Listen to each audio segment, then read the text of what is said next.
Tähendab, see avaldab mõju kogu lapse edasises arengus. Et näiteks kui ema hoiab last süles, annab talle rinda või söödab pudelist, varem ta vaatas lapsele otsa ja laps kinnitas oma pilgu ema silmadesse. Aga nüüd, kui laps otsib ema silmi, ema vaatab kõrvale, söödab ühe käega, teise käega on telefonis ja lapse silmad hakkavad mööda tuba ekslema. See tähendab seda, et ta ei suuda enam kinnitada oma pilku, ta ei suuda keskenduda, ehk siis hilisemad probleemid tulevad jälle keskendumisääired, et laps ei suuda enam keskenduda ja sealt tulevad jälle teised probleemid.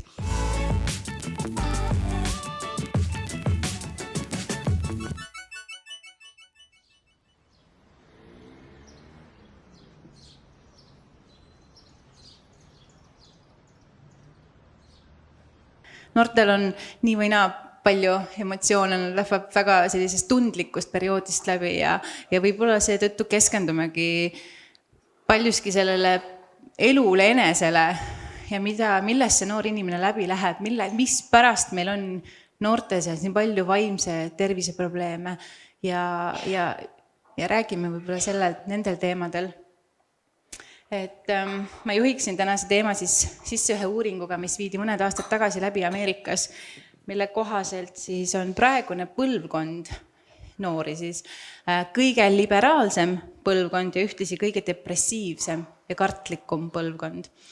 Et eelnevalt korraks Eveliniga oli vestlus, et noored kuuluvad meie Statistikaameti kohaselt kuulub noorte alla 7–26 aastat vana siis laps või noor.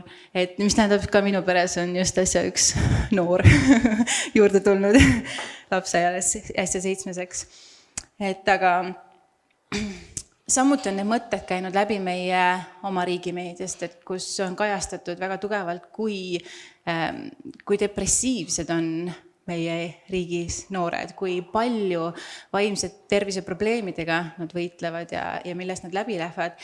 Ja nagu me eelnevalt kuulsime Mart Metsala käest, et meil on justkui selline skisofreeniline kultuur, et ühest küljest me ehitame ja teisest küljest me lõhume.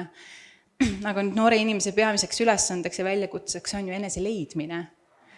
Ja kuidas te leiate, kas see tänapäeva ühiskond, kus nad elavad ja see infoväli, milles nad siis toimivad, kas selles infoväljas on muutunud enese leidmine äärmiselt keeruliseks protsessiks või on see just pigem enese leidmist hõlbustanud?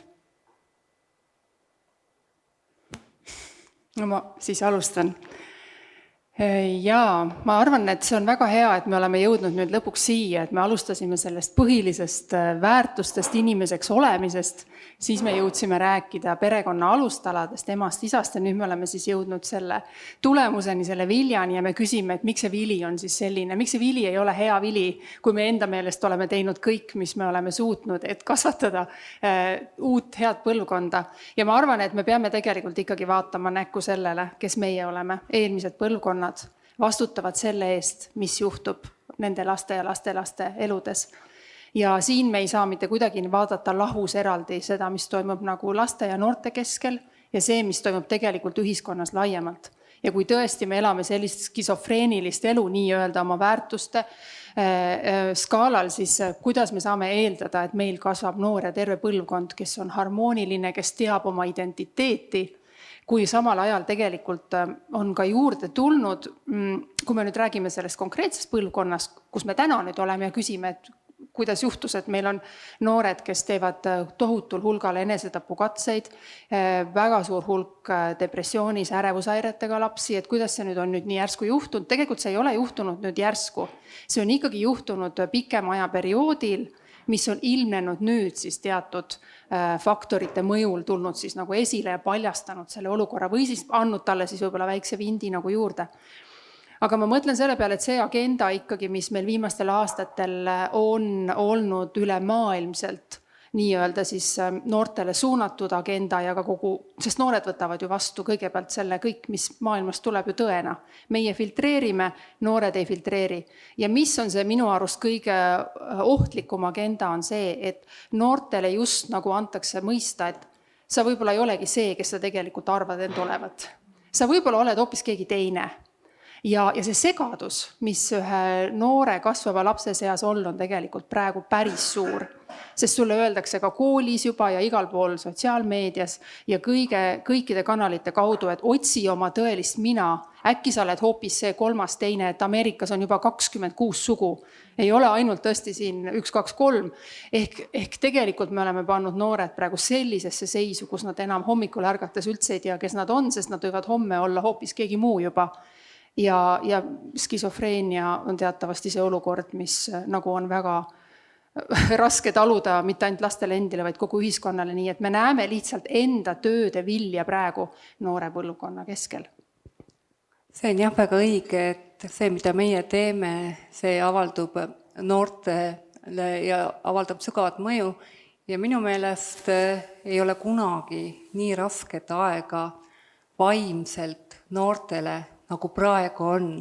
Esiteks on uus ajastu, et on need digipöörde ajastu ja noor peab tegelikult ilma kogemusteta tegema eluks väga olulised otsused. Ta peab leidma omale elukaaslase, ta peab leidma omale ameti, töökoha, elukoha ja nüüd, kui on uuritud, lisaks nüüd on meil ju ka uued probleemid neile tekitatud, nüüd nad peavad ka aru saama, kes nad on, et kas nad peavad otsima omale meest või naist, kuigi ta on sündinud nii nagu Jumal ta on loonud, aga temast tekitatakse kahtlus ja et ta ei ole see, kellena ta on sündinud.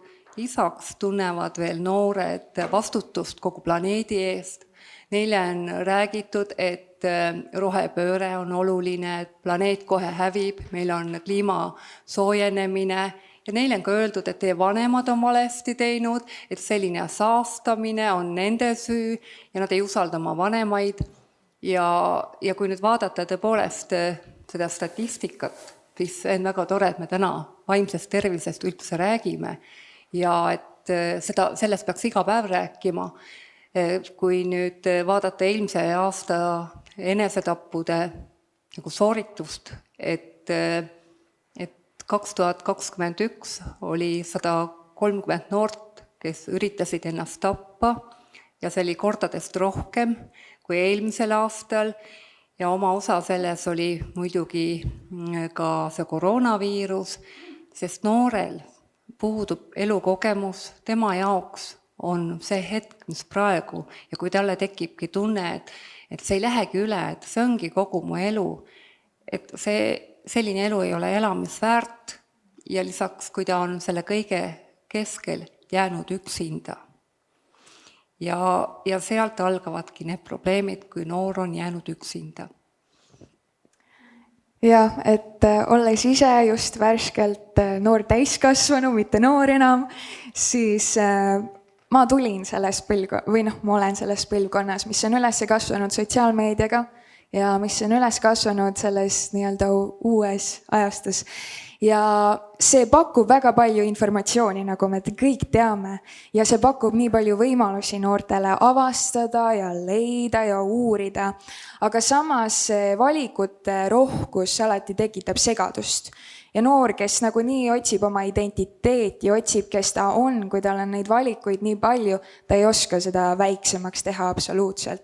Seega ta hakkab vaatama nende inimeste poole, kes on ta kõrval, üldiselt enam mitte nii palju oma vanemate peale, sellepärast, et olulisemaks muutuvad sõbrad ja kaaslaste arvamused, eks ju. Mis tõttu, siis see, mida, ütleme, et kui sa oled kristlik noor ja sa oled avalikus keskkoolis, põhikoolis, siis sinu kõrval on väga vabamõtlevad noored, kes toidavad ennast peavoolumeediaga ja kelle arvamuste hulgast sa ikkagi pead jääma kas kindlaks iseendale, oma põhiväärtustele, traditsioonilistele väärtustele, mis sa kodust oled saanud, või siis sa siis hakkad neid asju avastama, sest see surve on tohutult suur.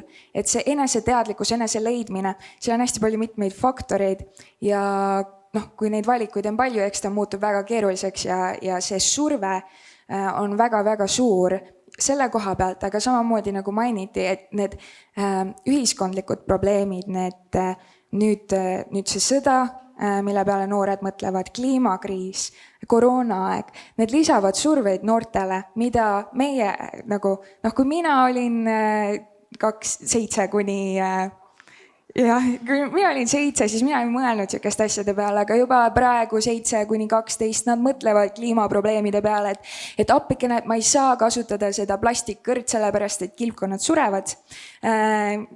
Nii et neil on sellised surved, mida meie ei kogenud varasemalt ja eks see teeb raskemaks neil iseenda identiteedi leidmise, võib-olla mõistmise, kes nad on, kuidas nad olema peaksid. Ja meil on käinud väga palju erinevaid mõtteid siit praegu läbi ja see on kõik väga õige, ja ma arvan, et meil on ka sellised eksistentsiaalsed küsimused võtnud teise kuju, võib-olla, et need asjad, millega mina 20 aastat tagasi, 25 aastat tagasi, 30 aastat tagasi tegelesin, et tänapäeva noor ei pea selliste asjadega tegelema, tegeleb hoopis teisel tasandil probleemidega ja muredega ja raskustega, aga millised on nende tänapäeva noorte siis suurimad väljakutsed ja ühtlasi ka suurimad igatsused? Nüüd peab ühe noore leidma, kes räägib. Aga teil on noored kodus, meil on noor siin üks kõrval.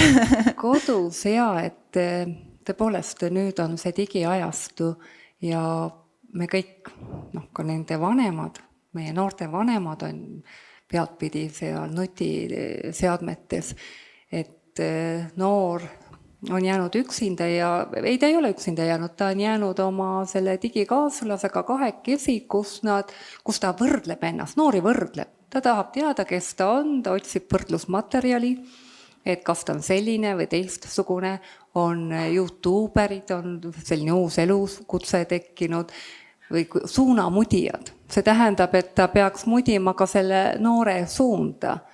Ja ma arvan, et ka sealt tuleb see depressioon ja kui leitakse, et ega see ju YouTuberi elu pole ka ju päris elu, et see on see, mida ta siis eksponeerib. Ja võimalik, et noorel tekibki selline tunne, et tema ei suuda niimoodi, et jah, ma arvan, et neid erinevaid põhjuseid on palju, miks noor tunneb ennast üksikuna või depressioonis, miks temal tekib enesetapu mõte. Kui nüüd mõelda jälle, mida me kõik, see, mis noortega toimub, tegelikult on täiskasvanute tegemata töö. Et kui juba 2000. aastal 2000 esitati Sotsiaalministeeriumile suitsiidiennetuskava, siis sellega ei ole suurt edasi jõutud. Õnneks on nüüd vähemalt noorte vaimse tervise mingi osakond Sotsiaalministeeriumi juurde tehtud, et vähemalt probleemiga tegeletakse, sest see on ju kohutav, kui me kaotame iga aasta peaaegu klassitäis lapsi ja kui jälle seda kurba statistikat vaadata, siis 15 kuni 19 aastaste laste hulgas, noorte hulgas on õigem öelda, on surmapõhjus number 1 enesetapp. Ja see ongi, et 15 surmapõhjusest, tähendab 15 surmapõhjusest on 12 surma enesetapu läbi, et see on kohutav, kuidas me oma lapsi ja oma noori kaotame ja raiskame, et nende elusid niimoodi kaotame. Aga jah, et kuidas sellele depressioonile nii-öelda jälile saada, et arvatavasti tuleb lastega ja noortega rääkida. Ma lihtsalt võib-olla lisan siia juurde, et teadlased on uurinud ka ja nad on leidnud, et mis puudutab just seda depressiooni, mis tuleb siis ka sellest sotsiaalmeediast, siis see on rohkem ka tüdrukute teema, et tüdrukud on haavatavamad ja mida rohkem nad veedavad aega ja nad veedavadki rohkem aega sotsiaalmeedias, sest et seal toimub rohkem sellist suhtlemist.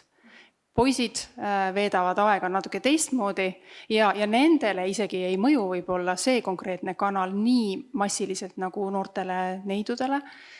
Ja tüdrukute puhul jah, et on vaja väga hoolega jälgida just ka võib-olla seda, et kellega nad suhtlevad just meedias, sest see mõjutab mitte ainult siis ka seda psüühilist tervist, vaid see asendab ju ka kõik need olulised tegevused, lülitab välja, mida on vaja teha selleks, et inimene tunneks ennast hästi. Näiteks liigutada end väljas füüsiliselt, suhelda inimestega näost näkku, teha midagi koos, et kuna see sotsiaalmeedia asendab just nagu kõik need tegevused mängult kõigi nende asjadega, siis inimese organism ei ole ehitatud selliselt üles ja ta hakkab juba paratamatult tekitama nii emotsionaalseid, füüsilisi kui ka vaimseid probleeme. Aga see oli lihtsalt selline väikene mõte, mis mul tuli nagu sinu juttu kuulates meelde. Väga õige, ka enesetappude arv või soorituste arv on tüdrukute hulgas kordades suurem kui poiste hulgas ja me peame ka ju rääkima ka nutisõltuvusest, et kuidas see nutisõltuvus ju tekib. Öeldakse, et meie aju saab naudinguid või dopamiini sellest, et ta saab uusi uudiseid, et uut infot, see pakub sellist meeldivat heaolutunnet ja sellest võib meie aju sõltuvusse jääda.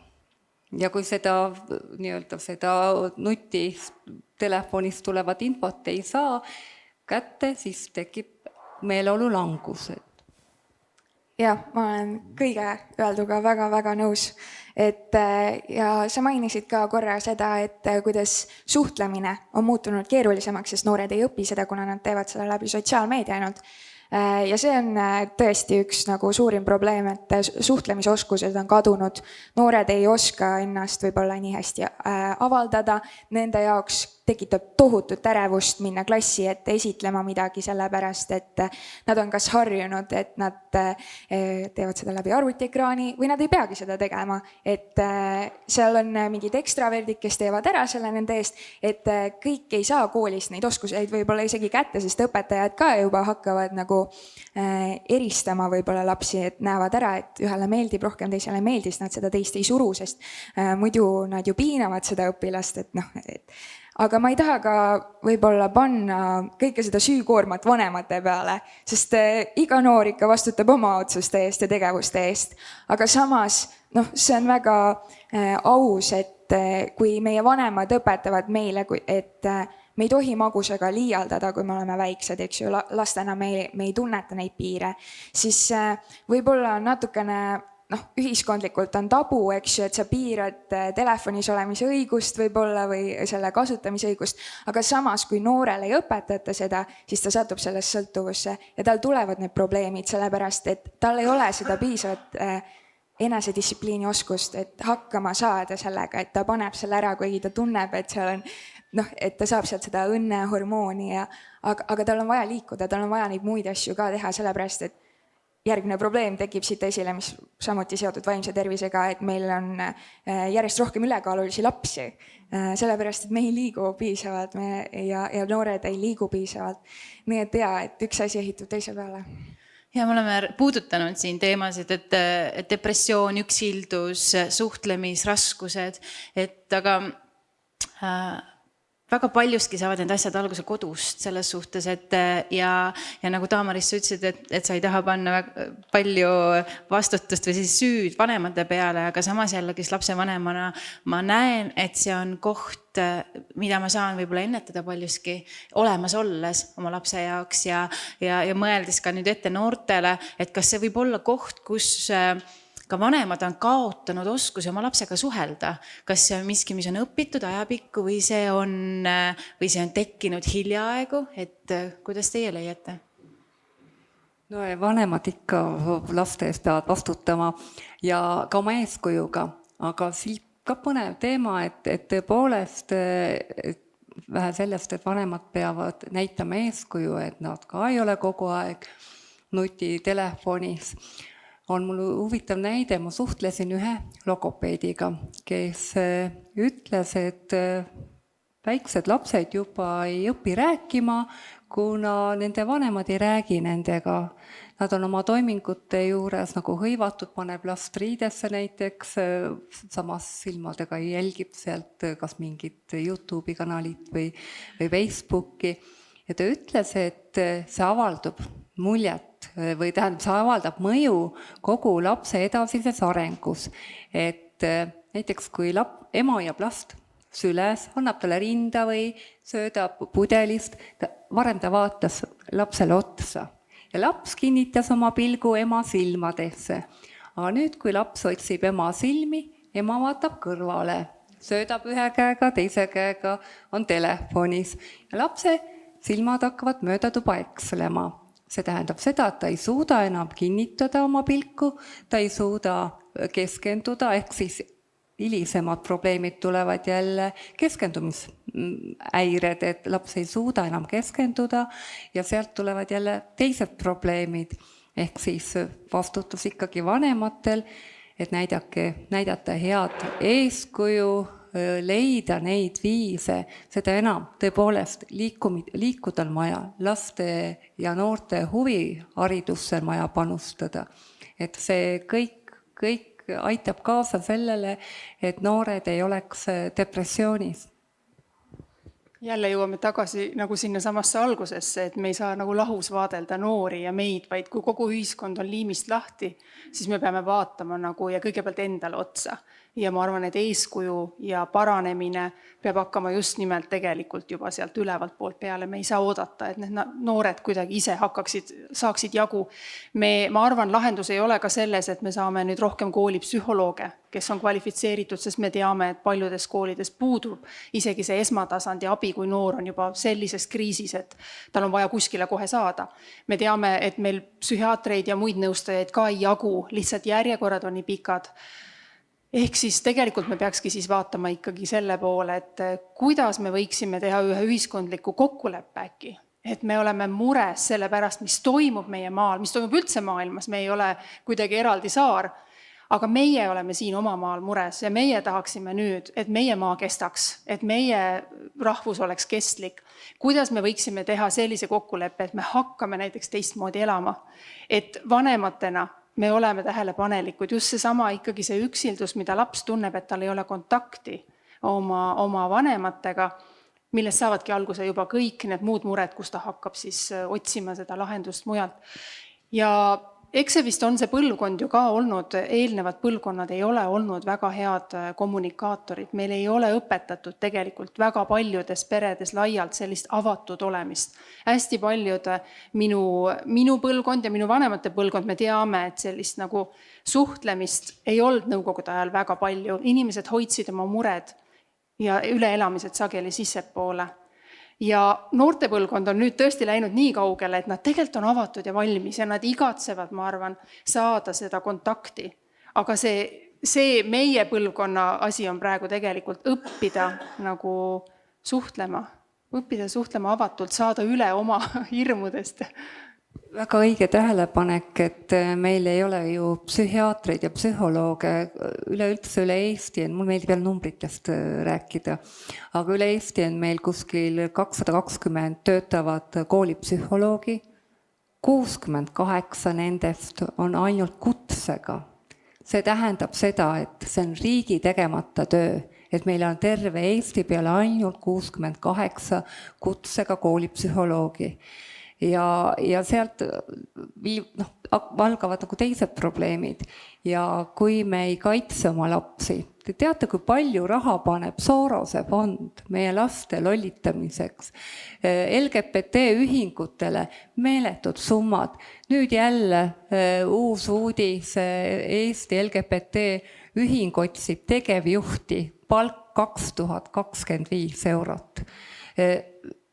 Tähendab, vaevalt, et meie riik, kas meil pereväärtuste propageerimiseks on nii palju raha? Kas meil on mõni ühing, kes otseselt tegeleks laste vaimse probleemidega sellises mahus? Igal pool on ju need märgid, et LGBT on nagu see õige suund ja see tuleb meie kooliõpikutesse ja see tuleb ka meie klassiruumidesse. Mu 12-aastane tütar tuleb koolist, ütleb, et tema ütles, ta on gei või et noh, et mõtled, et mida teab 11 või 10-aastane laps mingit geist või mingi LGBT-st.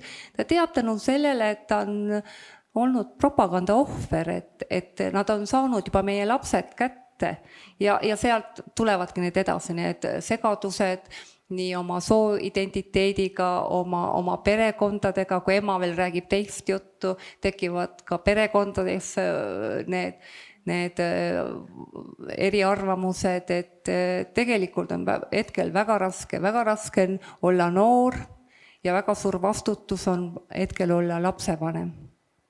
Ma ise olen ka, ehkki väikeste laste ema, siis ma tunnen ka, et see vastutus lihtsalt nende ees ja selles, kuidas ma neid juhin tulevikku.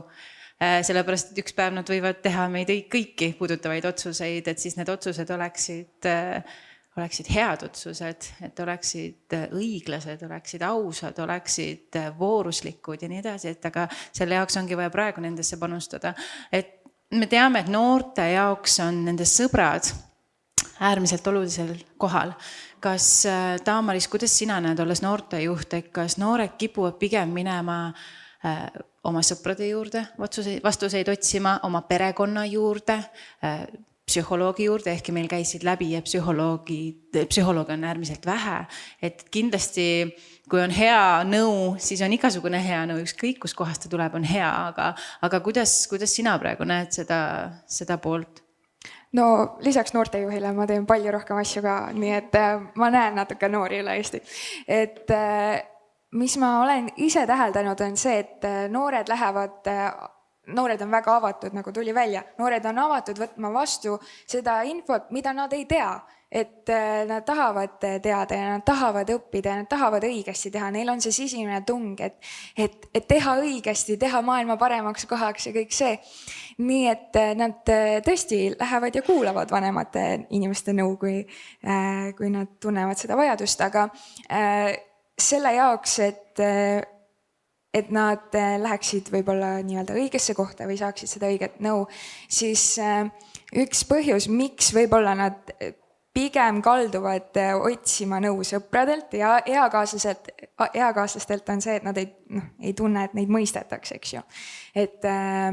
Aga samuti on see, et kui lapsevanemad on noorele toeks, kui lapsevanemad kuulavad ära, on positiivsed, et üritavad tagasi peegeldada nii-öelda, mis noor talle on öelnud, et siis avavad vestluseid, küsivaid küsimusi, et siis see noor tunneb, et tal on koht, kus ta saab rääkida endast vanemate ja elukogenumate inimestega. Aga ma olen täheldanud seda, et noored kipuvad pigem sõprade kasuks ja kuskilt mujalt infot otsima, sellepärast, et kui nad on kogenud seda, et täiskasvanud on silmakirjalikud nendega olnud, et kui täiskasvanu ütleb üht, aga ise teeb tegelikult teist või kui ta ütleb, et tema väärtused on siin, aga siis hoopis teeb nagu väga halbu asju, eks ju, et noortel on see pettumus, kui see tekib, siis on väga raske, et nad hakkavad sind jälle usaldama. Et seega on hästi oluline nagu neid asju silmas pidada ja nende järele tegutseda. Ja see oli hea, mis sa ütlesid, et noored tabavad ära silmakirjalikkuse, samas nad igatsevad väga teha, mis on õige. Nüüd on küsimus, et kelle silmis õige, mille silmis õige. Et kui see silmakirjalikkus on selle inimese silmis, kes seda õpetab õige, siis ta õpetab seda võib-olla edasi või noor näeb selle ära, et see ei pea üldse vett ja läheb täitsa teises suunas.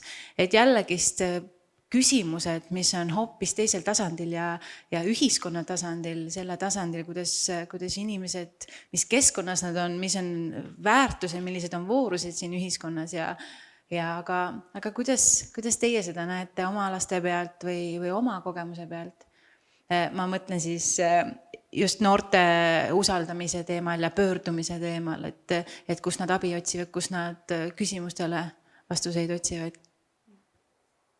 Jah, et kui noor tuleb probleemiga või laps tuleb probleemiga, et Malle ütles väga halvasti, siis ei tasu öelda, samal ajal, kui sa mõtled, et mul on liisingut vaja maksta või et Malle ütles midagi valesti. Et no see ei ole ju mingi probleem ja ütled lapsele, kuule, see ei ole mingi probleem. Ja laps ütleb, no kuidas ei ole, see ongi minu elu probleem.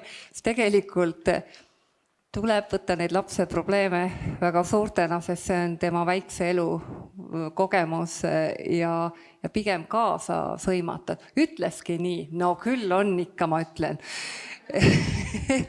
et ei tasu neid väikseid probleeme pisendada, aga seesama et kohalolek, et emana on tõesti hästi tore see noore inimese kujunemist vaadata, et tegelikult kool on ääretult stressirohke koht. No seal on ju tõesti kõik inimesed koos, tulevased vangid, tulevased pätid, reformierakondlased, sotsiaaldemokraadid, Eesti Konservatiivse Rahvaerakonna liikmed kindlasti. Seal on tõesti kogu areaal ja nad on kõik ühte klassi pandud. Isegi vanglas on teatud selektsioon, et ikkagi agressiivsemad või sellised seadusega pahuks sisse minevad inimesed saavad ühte kokku, aga klassis on tõesti see hästi-hästi suur diapasoon ja siis kui laps tuleb, sa näed, et ta on kange. No jälle Malle ütles midagi. Ja siis ta ei taha koolist tulles võileiba, vaid ma näen, et ta on liimist lahti. Ütlen, tule istu nüüd. Siis ta räägib mulle, vahest tegelikult ei peagi kõik ära kuulama. No jälle see silmakirjalikkus on ju. Aga põhiline, et noogutad kaasa ja püüad mõista ja sa tunned, kuidas see laps lõdvestub. Ja oligi see mure juba unustatud, aga ta kandis seda rasket koormat terve kooli tee koduni ja ta sai sellest natukene rääkida, see läks kohe minema, see oli ka juba järgmisel hetkel unustatud ja alles siis tal tuli meelde, et tal on kõht tühi. Et nii on nende noortega.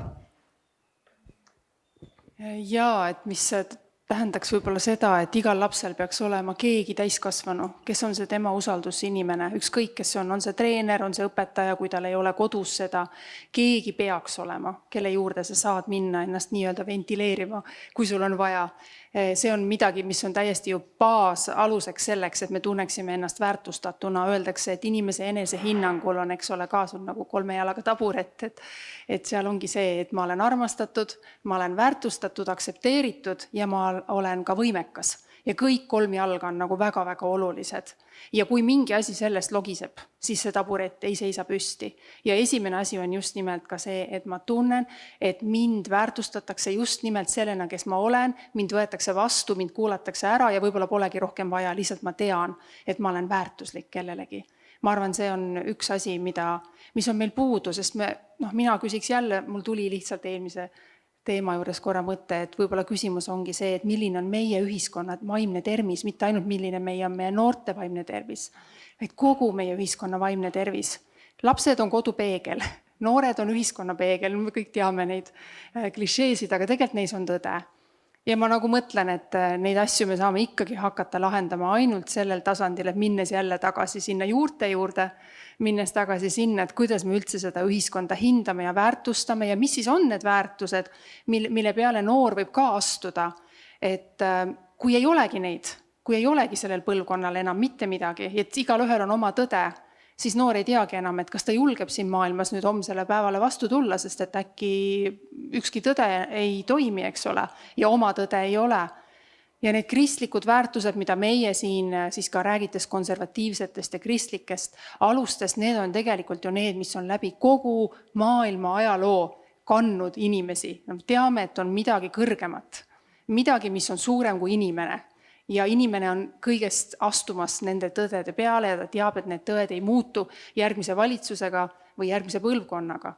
Et see on nagu üks teema, mis kahjuks me teame tänapäeval on täiesti halvaks pandud, vähemalt Eesti ühiskonnas, aga samas see ei tee olematuks, et need väärtused on meid siiamaani vähemalt kandnud.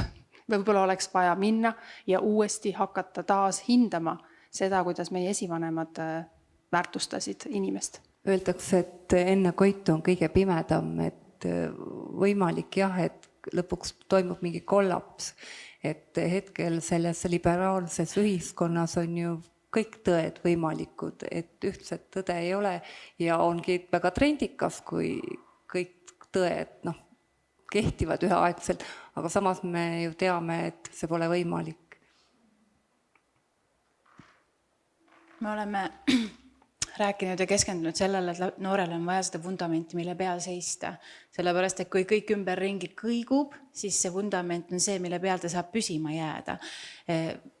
Kristlasena ma saan aru, mis see vundament minu jaoks on, aga mitte kõigi jaoks ei ole see vundament samasugune. Ütleme, kuidas siis toetada neid noori, kes ei ole leidnud oma elus neid kristlikud väärtused ja selle vundamendi Jumalas võib-olla, et kuidas pakkuda neile siis kõrvalt seda stabiilsust ja tuge, sellepärast, et ka nemad on ühiskonna osad ja nemad on samamoodi, kes viivad meid edasi. No siin mina ütleks, et seesama asi, mis võib olla halb, võib olla ka hea, nagu näiteks ka meedia, sotsiaalmeedia, võib täpselt samuti kanda tegelikult edasi seda head lootuse sõnumit, et hea küll, nendel endal ei ole seda väärtust kuskilt võtta perest ega suguvõsast ega sõprade seast, aga kui ma näen kusagilt sotsiaalmeediast, et minu sõbral või kellelgi teisel noorel, et tema on leidnud enda jaoks selle väärtuse, tema on saanud abi ja see annab tegelikult võimaluse meil ka niimoodi üksteisel olla toeks, olemata siis füüsiliselt kohal. Nii et meedia roll on nagu tohutu suur, et siin on meil ka väga suur vastutus, et mida me siis vaatame ja mida me näitame. Jah, loodame, et meedia ei hakka kuritarvitama. Muidugi oleks kõige usaldusväärsem isik oma perekond ikkagi. Et oma perekond on see, kes tahab, et noorel läheks hästi aga jah. Kuidas toetada mittekristlasi või neid, kellel ei ole kristlikke väärtusi? Nagu me teame, kui sa lähed piibliga pähe lööma kellegile, siis see ei aita, aga kui sa oled eeskujuks kellegile või kui sa näitad välja headust, isegi kui nad tunnevad, et nad ei vääri seda või seda armastust, isegi kui nad tunnevad, et nad ei vääri seda, see muudab nii palju. Ja teatud vanuses, kui sa hakkad noorte käest mitte ütlema neile, mida nad peaksid tegema, vaid küsima nende käest küsimusi, siis nad hakkavad ise mõtlema ja kui nad ise hakkavad mõtlema, see on see samm, kus nad hakkavad väärtustama seda, et okei, tegelikult mul peaks olema mingi stabiilne vundament kuskil olemas, et edasi minna ja et mu elu läheks hästi. Et seega on oluline küsida küsimusi, mis paneksid neid mõtlema. Millised on need küsimused, mida küsida? Et võib-olla lähme väga praktiliseks. Millised on need väärtused ja voorused, mida noortele edasi anda? Et reaalselt minu jaoks on need ühtemoodi ja ma tean, et võib-olla väljaspoolt siit ruumi on hoopis teistmoodi need, et aga millised on need vettpidavad voorused ja väärtused, mida siis edasi anda, mida minna ja edasi rääkida, mis aitab sellel noorel edasi minna ja palju julgemalt selle tulevikuga silmitsi seista, et küsimus kõigile. No mina esitasin selle idee selles suhtes, et teatud kontekstis sa tead, mis küsimusi peaks küsima, aga kogu selle ürituse mõte, et kõige esimene küsimus, mida küsida ongi, et mis on selle noore jaoks elu väärtus, tõesti. Kui hinnaline on üks elu tema jaoks ja selle peale sa saad väga palju erinevaid teemasid ehitama hakata. Ja samamoodi, et hästi palju propageeritakse seda, kuidas abielu on paber noorte seas. Abielu on lihtsalt üks paberitükk. Aga küsida nende käest, mis on nende jaoks abielu, miks nad arvavad, et abielu on sajandeid kestnud ühiskonnas, erinevates ühiskondades ja nii edasi. Ja et ikkagist me jõuame tagasi nende samade fundamentaalsete väärtuste juurde. Elu pühadus, elu olulisus, et elu tuleb kaitsta, traditsiooniline abielu, suhe mehe ja naise vahel ja nii edasi, et see on see, mis ehitab seda noort inimest üles, mis annab talle seda lootust ja julgust tuleviku jaoks. Ja mis on see edasiviiv jõud, edasi kandev jõud tema jaoks. Et ühes küljest me peame olema alati noore jaoks olemas perekonnana, aga see perekond on samamoodi ema ja isa ideaalses vormis, sellepärast et nii emal kui isal on oma roll mängida. Et aga võib-olla ma hakkame vaikselt kokku tõmbama, aga ma küsiksin ka Helina ja Evelin teilt, et kuidas teie näete seda lahendit? Jah, sa nimetasid neid õigeid asju, need on need päris asjad, mis jäävad alles ka siis, kui elekter ära läheb. Et jah, me peame vaatama, et meie noored väärtustaks päris asju, päris sõpru, mitte neid, kes kuskil maailmas seal läbi nutitelefoni tulevad nendeni, tõelisi tundeid, inimeste vahelisi suhteid, et neid samu asju, mida me ka täiskasvanuna väärtustame ja mis meie elu edasi viivad, et ei midagi erilist, lihtsad asjad. Ja terve perekond tähendab seda, et ollakse päriselt koos, kaasatakse noori oma ellu, antakse neile ka oma kõige väärtuslikumat asja, oma aega, oma tarkust, oma armastust. Ma arvan, et see tegelikult niimoodi toimikski loomulikult, kui see niimoodi oleks. Aga mis on kindlasti väga oluline võib-olla ühiskondlikul tasandil, on ikkagi see, et kõik need ühiskondlikud võimud on vaja ka vaadata, et tõesti näha vaeva. Ma mõtlen ka siin julgustades konservatiivseid, ühiskondlikult aktiivseid inimesi ja samuti ka poliitikuid, et olla maasool seal, kus sind on pandud olema maasoolaks selleks, et olla võimalikult paljudele inimestele abiks, õnnistuseks, toeks. Ma lihtsalt kuidagi vaatan vahel seda pilti nagu ülevalt alla ja ma näen, et meid on kõiki kutsutud olema nagu erinevates rollides, kes on tõesti see pereema ja ta mõjutab oma perekonda, kes on kutsutud kõrgemale ja tal on palju suurem hulk inimesi, kes vaatavad ta poole ja kuulavad, tal on see platvorm laiem. Ja ma arvan, et me kõik võiksime ära tunda sellega oma koha, kus meie oleme ja selle vastutuse, kui me oleme jälle rääkinud siin ka vastutusest, siis iga kodanik võiks ka ära tunda selle vastutuse, mis minul on, et kas mina olen andnud oma parima selleks, et kas minu peres või minu laiemas ringkonnas või lausa, kui sa oled ka valitsuse tasandil, et ma võin olla südame rahuga lõpetanud oma töö näiteks ühel hetkel ja öelda, et ma olen andnud oma parima, et inimesed võiksid kasvada harmoonilises perekonnas, terves ühiskonnas, seaduste all, mis on tõesti head ja õiglased. Lihtsalt see äratundmine igal ühel isiklikult ja vastutus oma elu eest on väga oluline. Me peame natukene rohkem vaeva nägema kui varem, väga õige, sest meie vastane näeb ka kõvasti vaeva ja kõvasti panustab raha oma LGBT propagandasse, ta panustab raha kõikidesse sellistesse kanalitesse, mis tegelikult muudavad neid väärtushinnanguid, ehk see omakorda jälle nõuab meilt suuremat tööd, et see normaalne maailm säiliks. Väga palju oleks ja veel lisada, aga ma arvan, ma jätan nende väga heade mõtetega meie vestluse diskussiooni siis nüüd siia paika. Suur tänu kõigile sõna võtmast ja tulemast.